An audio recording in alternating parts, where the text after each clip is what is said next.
Hello दोस्तों, हमारे channel अमृत coaching centre में आप सभी का स्वागत है। हर रोज़ की तरह आज भी एक नया लेसन और नया टॉपिक नई जानकारी के साथ आए हैं। तो आज की जो हमारी जानकारी आपके लिए बहुत ही महत्वपूर्ण होने वाली है। और आज का जो हमारा टॉपिक है, विशेषकर कमेंट आया था और उस कमेंट के माध्यम से हम इस लेसन को आप तक पहुंचा रहे हैं। तो क्लास 9 इंग्लिश लेसन 6 जिसका टाइटल है माय चाइल्डहुड यानी मेरा बचपन। इस लेसन में हम लोग डॉक्टर एपीजे अब्दुल कलाम द्वारा लिखी गई उनकी जीवन के बारे में ढेर सारी जानकारी हासिल करेंगे। तो वीडियो को अंत तक जरूर देखिएगा। इसी तरीके से कमेंट आप लोग भेजते रहिए, हम आप तक लेसन पहुंचाते रहेंगे। और इसका वर्ड मीनिंग आपको अलग वीडियो के माध्यम से पूरे लेसन का जो वर्ड मीनिंग यानी शब्दार्थ जो है उसको आप तक पहुंचा देंगे। यहाँ पे can you think of any scientist, क्या आप ऐसे किसी वैज्ञानिक के बारे में सोच सकते हैं। साइंटिस्ट मतलब होता है वैज्ञानिक। Who have also been statesman, जो राजनेता भी रहे हों। एपीजे अब्दुल कलाम, यानी आप लोग ऐसे वैज्ञानिक के बारे में जानते हो जो राजनेता भी हों, पॉलिटिक्स में जो आए हों और वैज्ञानिक भी हों। Whose products in space defence, जिनकी अंतरिक्ष रक्षा and nuclear technology guided Indian into 21st century, और परमाणु प्रौद्योगिकी परियोजनाओं ने भारत को 21वीं सदी में पहुंचाया। Became our 11th defence president in 2002, 2002 में हमारे 11वें राष्ट्रपति बने। यानी एक ऐसे वैज्ञानिक हैं जिन्होंने 21वीं सदी में अपनी जो है योजना भारत में लाए, इंडिया में लाए, परमाणु प्रौद्योगिकी परियोजनाओं तो 21वीं सदी में पहुंचाया। तो उसके बाद जो है 2002 में हमारे 11वें राष्ट्रपति भी बने हैं। इन हिज ऑटोबायोग्राफी, अपनी आत्मकथा यानी ऑटोबायोग्राफी, जो अपनी आत्मकथा लिखते हैं, जो उनके मन में उनके साथ गुजरी हुई है, वो लिखे हैं wings of fire. Wings of fire में यानी उनकी एक ऑटोबायोग्राफी लिखी गई जिसका नाम है wings of fire. He speaks of his childhood, उन्होंने अपने बचपन के बारे में बताया है। उस बुक में उन्होंने अपने बचपन के बारे में बताया है। I was born into a middle class Tamil family, मेरा जन्म एक मध्यवर्गीय तमिल परिवार में हुआ था। In the island town of Rameswaram in the while Madras state, तत्कालीन मद्रास राज्य के द्वीपीय शहर रामेश्वर में।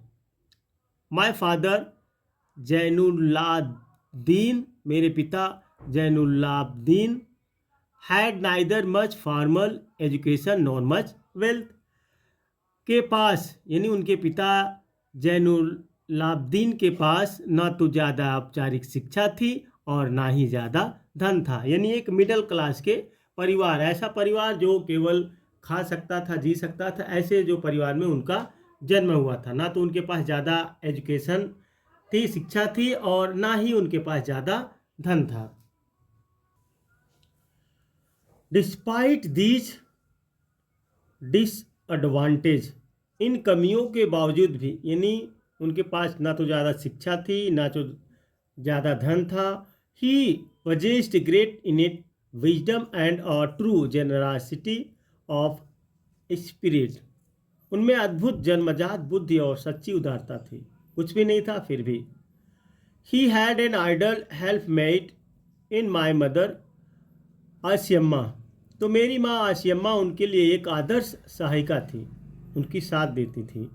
आई do not recall the exact number of people she fed every day, मुझे ठीक ठीक याद नहीं कि वह हर दिन कितने लोगों को खाना खिलाती थी। But I am quite certain that for more outsiders ate with us, लेकिन मुझे पूरा यकीन है कि हमारे साथ कई अधिक बाहरी लोग खाना खाते थे। लेकिन अब देखिए उनके पास बहुत कम धन था, बहुत कम शिक्षा थी, लेकिन फिर भी उनके साथ बाहर के लोग ज़्यादा खाते थे। जितना फैमिली उनके परिवार में थे उससे कहीं अधिक उनके साथ लोग बाहरी खाना खाते थे। Then all the members of our own family put together, हमारे अपने परिवार के सभी सदस्यों की कुल संख्या से भी अधिक। I was one of many children, कई बच्चों में से एक था, मैं कई बच्चों में से एक था। और short boy with rather undistinguished looks, एक छोटा कद का लड़का, साधारण दिखने वाला। Born to tall and handsome parents, मैं लंबे और सुंदर माता पिता का बेटा, यानी हमारे जो माता पिता थे लंबे थे लेकिन मैं छोटा सा साधारण बच्चा था।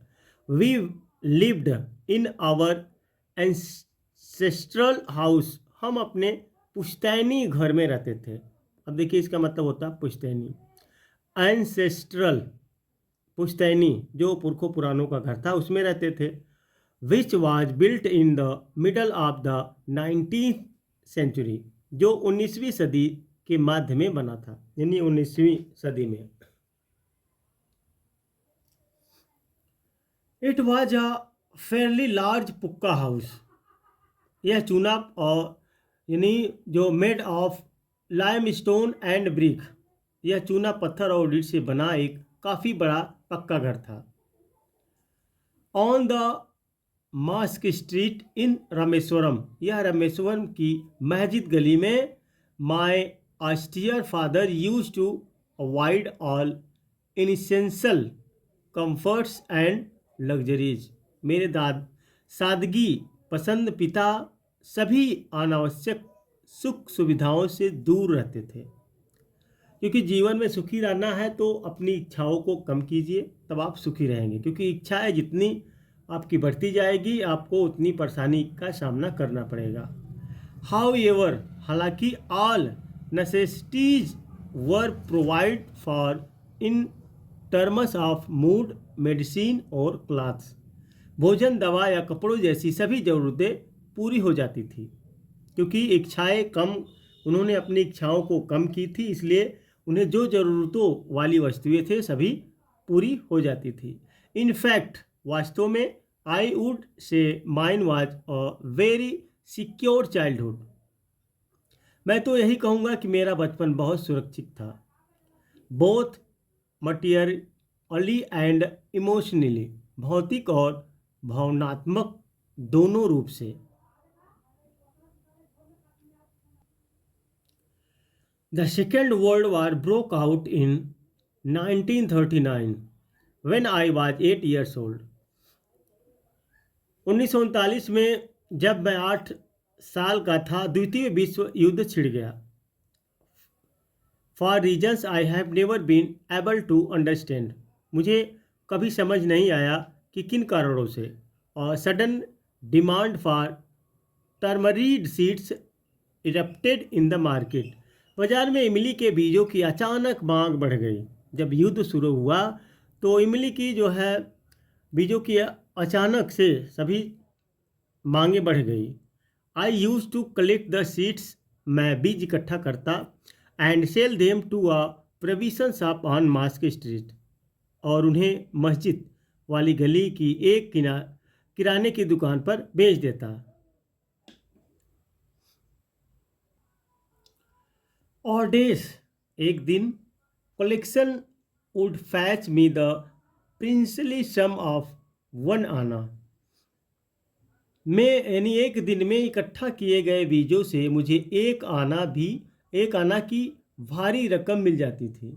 माई brother in law Jalaluddin would tell me stories about the war, मेरे बहनोई जलालुद्दीन मुझे युद्ध के बारे में कहानियाँ सुनाते थे। Which I would later attempt to trace in the headlines in Dinamani, जिन्हें मैंने बाद में दिनमणि की सुर्खियों में ढूंढने की कोशिश की। Our area being isolated was completely unaffected by the war, हमारा इलाका अलग थलग होने के कारण युद्ध से पूरी तरह अप्रभावित रहा, but soon India was forced to join the allied forces. लेकिन जल्द ही भारत को मित्र देशों की सेना में शामिल होने के लिए मजबूर होना पड़ा।